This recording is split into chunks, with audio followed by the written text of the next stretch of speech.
नमस्कार मंडळी, स्वागत आहे तुमचं. शरीराला थंडावा देणारी आणि दिवसभर फ्रेश वाटेल अशी टमाट्याच्या चटणीची रेसिपी आज आपण बघणार आहोत. इथे आपल्याला लागणार आहे मीठ, बारीक कापलेला कांदा, हिरवी मिरची घेतली आहे, जिरं घेतलं आहे, मोहरी, लाल तिखट, धण्याची पावडर, हळद आणि लाल टमाटे बारीक कापून घेतले आहे आणि लसूण घेतला आहे. आता फोडणी देऊन घेऊया. आता एका कढईत तेल, जिरं, मोहरी आणि हिरवी मिरची थोडी, ठेचलेला लसूण चांगला लाल करून घेऊया. त्यात कांदा टाकूया. कांदा लाल झाल्यावर लाल तिखट, धण्याची पावडर, हळद आणि टमॅटो घालून घेऊया. टमॅटो हलवल्यावर मीठ घालूया आणि झाकण ठेवून 10 मिनिटं शिजवूया.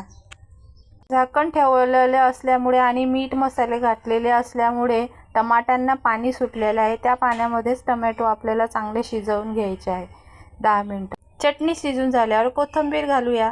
तुम्ही ही चटणी डाळ भातासोबत किंवा चपाती भाकरीसोबत पण सर्व करू शकता. झटपट होणारी रेसिपी आहे, नक्की ट्राय करा. आणि अशाच झटपट होणाऱ्या रेसिपीसाठी चॅनलला फॉलो करा. भेटूया नवीन रेसिपीसोबत. तोपर्यंत बाय बाय.